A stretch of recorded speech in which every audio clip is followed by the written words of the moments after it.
Ikaze kuri Niva Paula Vlog. Uyu munsi twabahitiyemo ni inkuru yitwa Une fille de Mogadishu.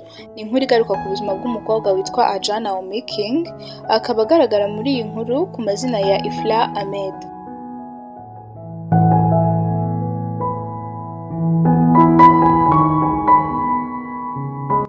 Uyu mwana w'umukobwa rero yavukiye muri Somalia ndetse cyarashegeshwe n'imitwe y'iterabwoba.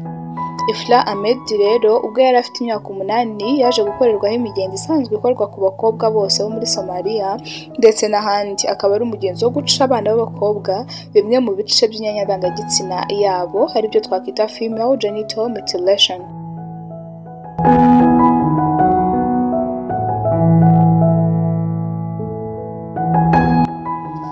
Nyuma y'uko rero amaze gukorerwa ibyo twakwita gukebwa, agize imyaka 15 yaje gushyingirwa ku mugabo w'imyaka 50. Ibi byamuteye igikomere mu buzima bwe kuko uwo mugabo ungana na se yahoraga amukubita ndetse akanamuhohotera.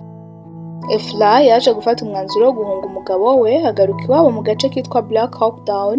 Gusa muri ako gace intambara yari imeze nabi ku buryo yahageze agasanga ibintu byaradogereye. Akaba uwo munsi ataranabashije guhungana n'ababyeyi be kuko bamwamaganiye kure bamusaba ko yasubira ku mugabo we. Ifla Ahmed yari afite umutanti utuye muri Minnesota muri Amerika, akaba yarakoze ibishoboka byose akamuhungisha amukura muri ko intambara yari imeze nabi. Nta kindi yagombaga gukora keretse kuba yahunga igihugu.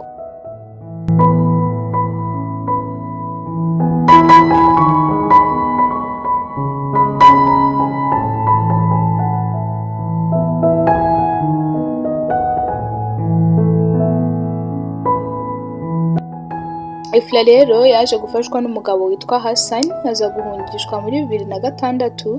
Gusa Ifla yari afite ubwoba ko ashobora kwisanga ajyanwe gukoresha ibikorwa bibi nk'ubucakara cyangwa gucuruzwa cyangwa se ihohoterwa rishingiye ku gitsina. Ngishwa yumvaga agiye gusanga tante we muri Amerika, gusa yaje kwisanga ageze muri Dublin muri Irlandi, ajyanwa mu nkambi. Ageze aho mu nkambi rero yagize amahirwe ahahurira n'undi mwana w'umukobwa witwa Amala cyangwa se umwite Marta Antonio. Baza kuba inshuti cyane ku buryo byamworoheye kwisanga muri iyo nkambi kuko bombi banavugaga ururimi rumwe. Rero iyo umuntu ageze mu nkambi akorerwaho isuzuma ry'ubuzima. Ifla nawe rero baje kumukoreraho ibizamini bitandukanye kugira ngo bamenye uko ubuzima bwe buhagaze, niba afite indwara runaka se cyangwa ntazo afite. Ubwo rero umuganga yaje ku Ifla Ahmed. Katubashimire mwege mwese twabanye, nyamuneka ariko mbibutsa gukora subscribe, like, share ndetse na comment kugira ngo tujye dukomeza kubana kenshi kuri Niva Paula Vlog.